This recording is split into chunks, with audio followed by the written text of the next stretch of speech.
A very warm welcome to all of you. मैं साधना ठाकुर आपका हर घर पाठशाला में स्वागत करती हूँ। आज हम ह्यूमन ज्योग्राफी के पार्ट सेकंड भारत लोग और अर्थव्यवस्था के chapter 7 mineral and energy resources खनिज एवं ऊर्जा संसाधन का अध्ययन करने जा रहे हैं।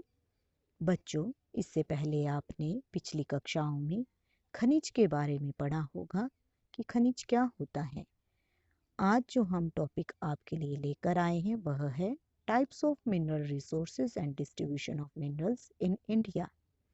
खनिज संसाधन के प्रकार एवं भारत में खनिज का वितरण। अब हम भारत के संदर्भ में इसे डिटेल में डिस्कस करते हैं। मिनरल खनिज क्या होता है? A mineral is a natural substance of organic or inorganic origin with definite chemical and physical properties. एक खनिज निश्चित रासायनिक एवं भौतिक गुणधर्मों के साथ कार्बनिक या अकार्बनिक उत्पत्ति का एक प्राकृतिक पदार्थ है। नेक्स्ट है टाइप्स ऑफ मिनरल। खनिज के प्रकार, जैसा आप इस पिक्चर में भी देख रहे हैं। Types of mineral resources on the basis of chemical and physical properties. Minerals may be grouped under two main categories of metallics and non-metallics. खनिज संसाधनों के प्रकार रासायनिक एवं भौतिक गुणधर्मों के आधार पर खनिज को दो प्रमुख श्रेणियों धात्विक और अधात्विक में समूहित किया जा सकता है। Let's see further classification: metallic mineral and non-metallic minerals.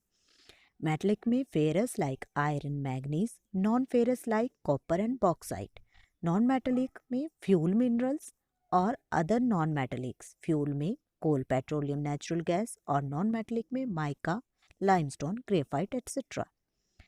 धात्विक खनिज और अधात्विक खनिज। धात्विक में लोह जैसे लोहा मैग्नीज, अलोह जैसे तांबा बॉक्साइट आदि। अधात्विक खनिज में ईंधन खनिज और अधात्विक खनिज। ईंधन में कोयला, पेट्रोलियम, प्राकृतिक गैस इत्यादि। और अधात्विक खनिज में माइका, चूना प्रस्तर, ग्रेफाइट इत्यादि।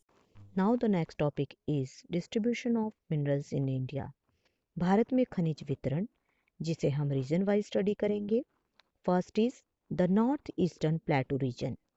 This belt covers Chota Nagpur, Orissa plateau, West Bengal and parts of Chhattisgarh. Have you ever thought about the reason of major iron and steel industry being located in this region? It has variety of minerals like iron ore, coal, manganese, bauxite और mica. उत्तर पूर्वी पठारी प्रदेश, इस पट्टी के अंतर्गत छोटा नागपुर, उड़ीसा के पठार, पश्चिम बंगाल तथा छत्तीसगढ़ के कुछ भाग आते हैं।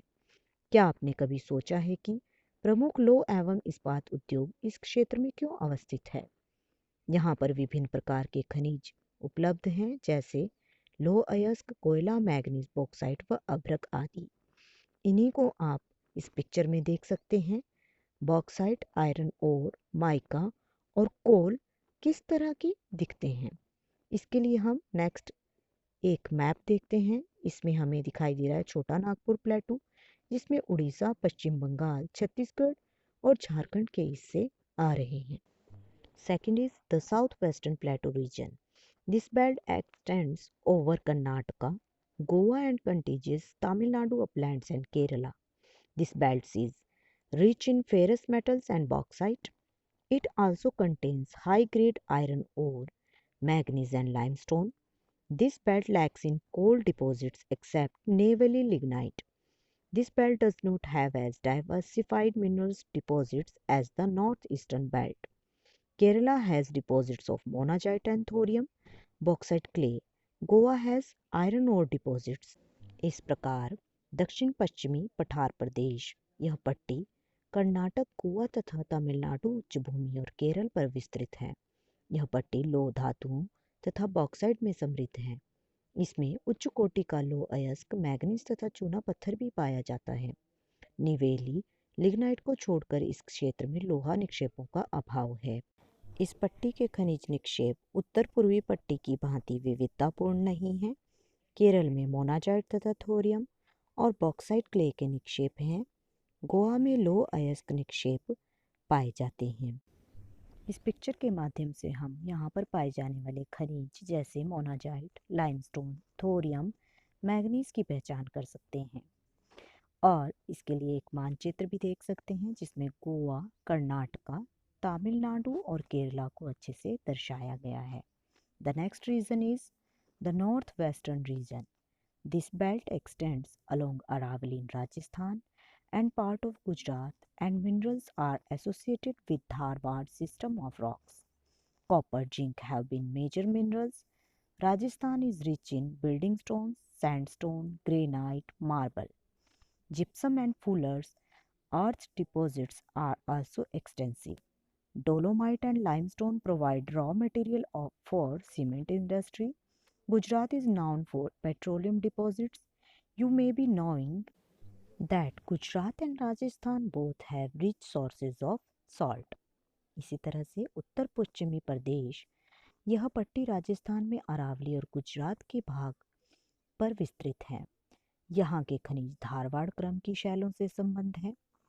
तांबा, जिंक आदि प्रमुख खनिज हैं। राजस्थान बलुआ पत्थर, ग्रेनाइट, संगमरमर, जिप्सम जैसे भवन निर्माण के पत्थरों में समृद्ध है। यहाँ मुल्तानी मिट्टी के भी विस्तृत निक्षेप पाए जाते हैं। डोलोमाइट तथा चूना पत्थर सीमेंट उद्योग के लिए कच्चा माल उपलब्ध कराते हैं। गुजरात अपने पेट्रोलियम निक्षेपों के लिए जाना जाता है। आप जानते होंगे कि गुजरात व राजस्थान दोनों में नमक के समृद्ध स्रोत हैं। यहाँ पर इस पिक्चर के माध्यम से हम यहाँ पाए जाने वाले खनिज जैसे जिंक, कॉपर, जिप्सम और डोलोमाइट को अच्छे से पहचान सकते हैं। इस मानचित्र के माध्यम से हम गुजरात और राजस्थान की लोकेशन को समझ सकते हैं।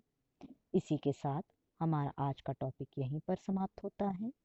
Thank you. Wish you all the best.